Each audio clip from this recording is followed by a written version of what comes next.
Welcome back to my YouTube channel. আশা করি তোমরা ভালো আছো। আমিও ভালো আছি। উমিদ আছে কি তোমরা অনেক ভালো আছো।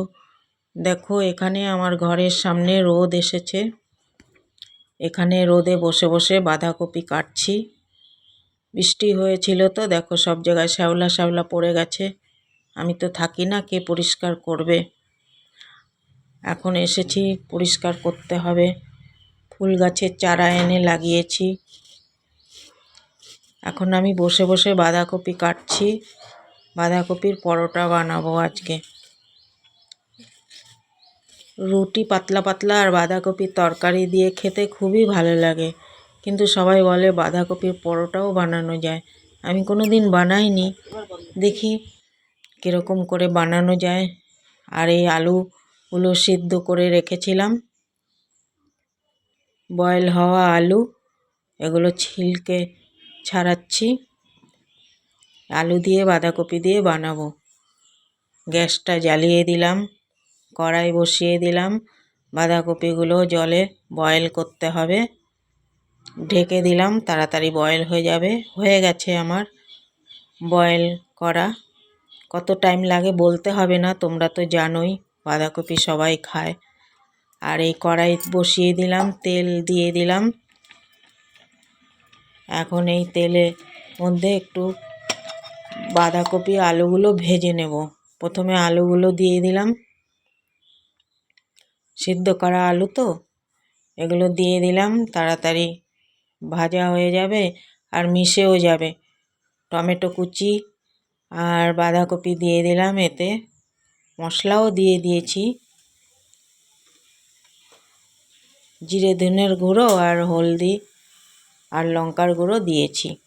এটা দিয়ে বাঁধাকপিটা ভেজে আলাদা করে বার করে নেব। তারপরে এই দেখো 1.5 বাটি আটা নিয়েছি। এর কোনো মাপ নেই, যে যেরকম খাবে সে সেরকম বানাবে।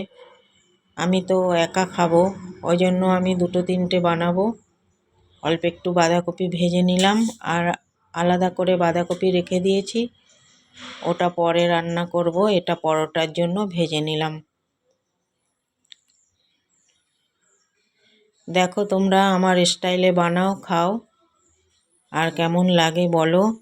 যারা নতুন দেখছো সাবস্ক্রাইব করে দেবে, লাইক শেয়ার কমেন্ট করে দেবে।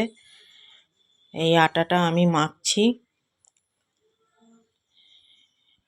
আটার মধ্যে অল্প একটু ঘি দিয়ে দিয়েছি আর জল দিয়েছি। তেলও দেওয়া যায়, তোমরা ঘি না থাকলে তেল দেবে, কেননা ওই ঘিটা ভালো হয়।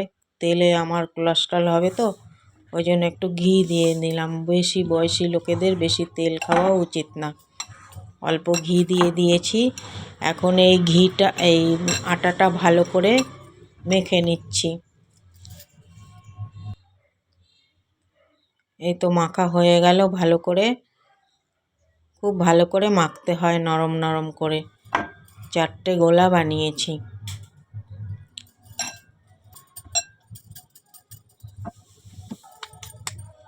এখন এর মধ্যে বাটির মতো করে এর মধ্যে ভরে ভরে দিয়েছি বাঁধাকপি।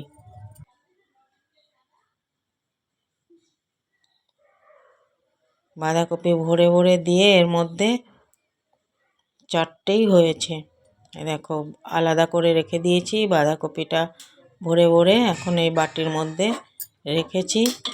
এখন গ্যাস জ্বালিয়ে দিলাম, পরোটা ভাজবো। তাওয়াটাও বসিয়ে দিয়েছি। এখন এই বেলছি। দেখো বাঁধাকপি অল্প অল্প বেরিয়ে যাচ্ছে। কোনো দিন বানাইনি তো, প্রথম ট্রাই করলাম। আমি ফার্স্ট টাইম ট্রাই করছি বাঁধাকপির পরোটা।